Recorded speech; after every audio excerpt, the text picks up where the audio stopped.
Global warming की वजह से साइबेरिया की जमी हुई मिट्टी पिघल रही है और जैसे जैसे यहाँ से बर्फ गायब होती जा रही है तो वैसे वैसे अजीब चीजें सतह पर आने लगी हैं।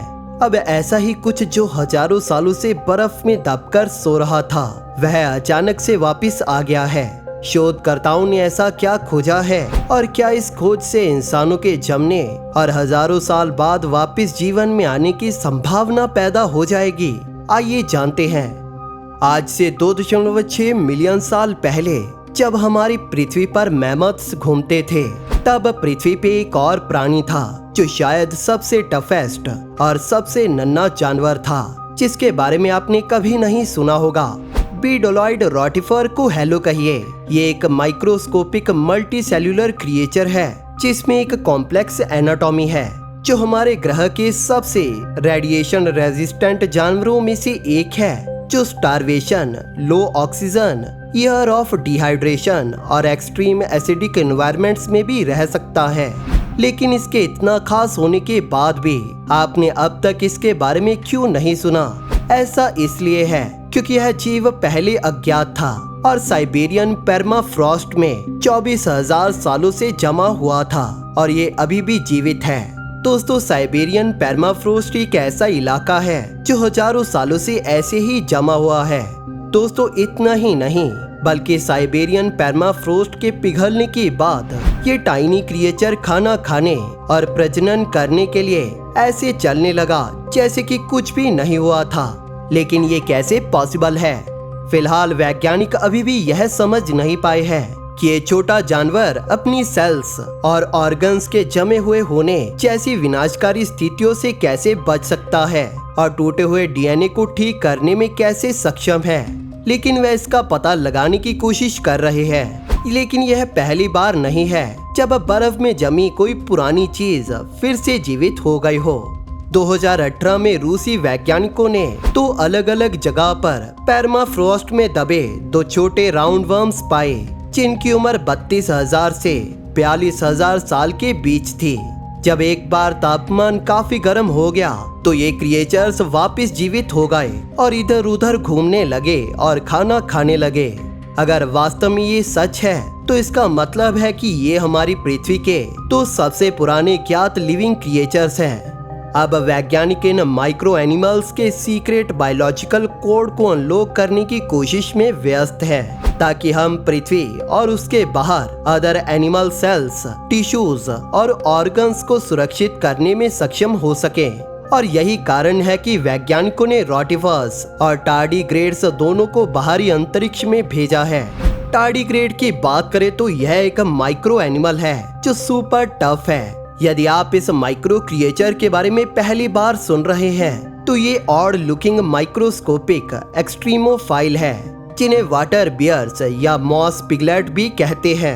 ये टार्डीग्रेड्स अपने क्रिप्टोबायोसिस में 0 oxygen, radio active and cosmic radiation, boiling water, high pressure, सब जीरो टेम्परेचर और यहाँ तक कि स्पेस के वैक्यूम में भी जीवित रह सकते हैं जो कि एक एक्सट्रीम इनएक्टिव स्टेट है जहाँ सभी मेटाबॉलिक प्रोसेसेस रुक जाती हैं। ये टार्डीग्रेड्स कितने टफ हैं इसका अंदाजा आप यहाँ से लगा सकते हैं कि जमी हुई काई को 1983 में अंटार्कटिका से कलेक्ट किया गया था और इन टार्डीग्रेड्स को स्काई में पाया गया और बाद में इन्हें हटा दिया गया और 0 से 20 डिग्री सेल्सियस नीचे के तापमान पर स्टोर किया गया।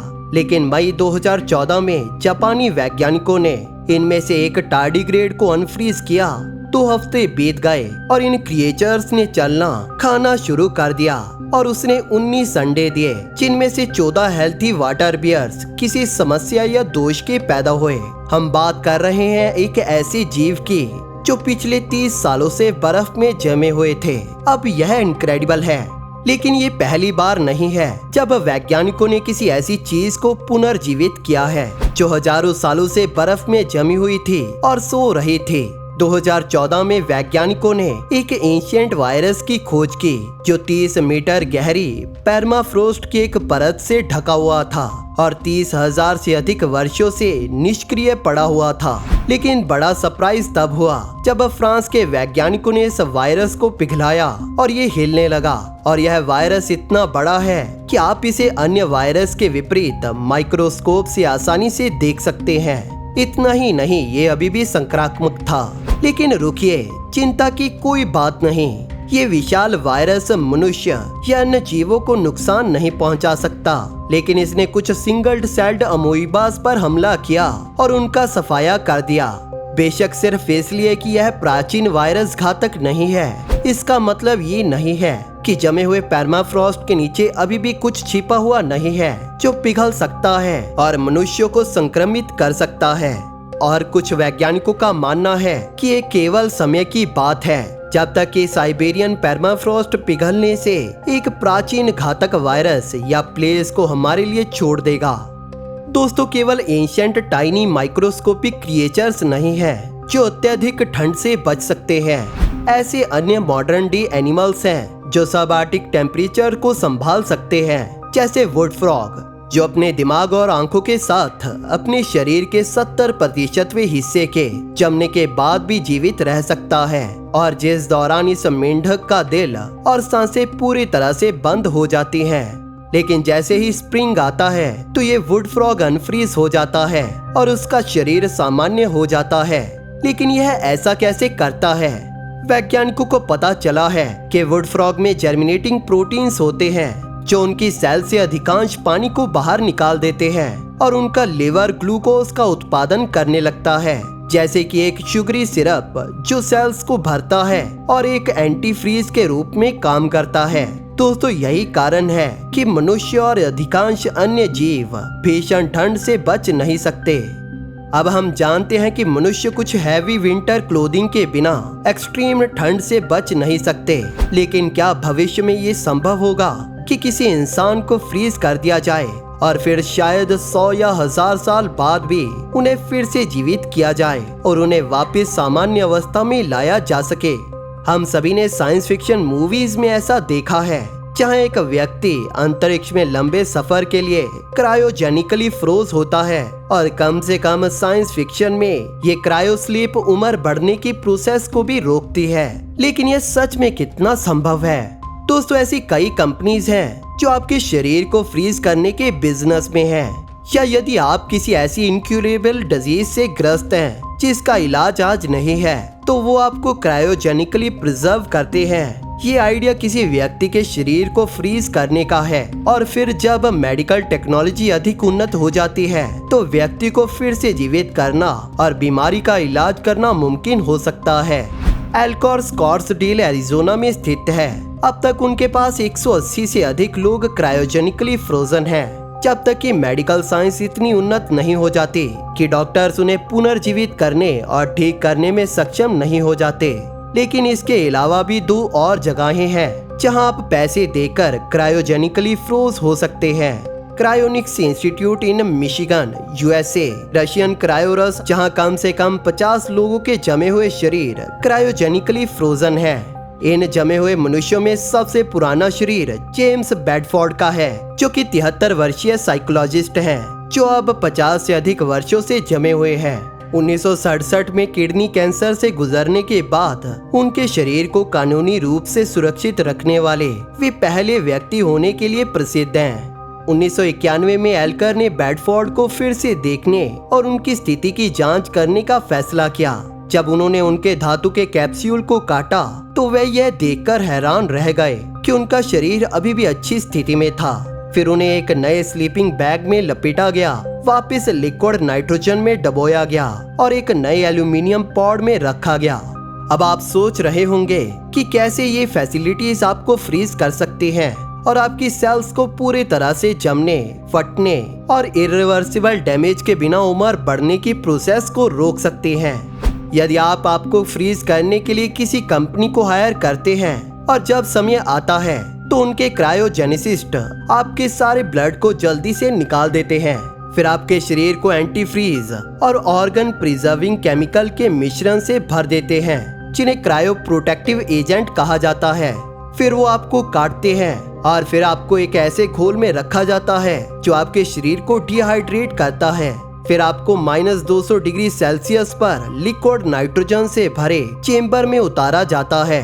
ये सुनने में बहुत मजेदार नहीं लगता, और यदि आप तय करते हैं कि आप क्रायोजेनिकली फ्रोजन होना चाहते हैं तो आपको एल्कर के साथ लगभग $2 लाख, क्रायोनिक्स इंस्टीट्यूट के साथ केवल $28,000 का खर्चा आएगा।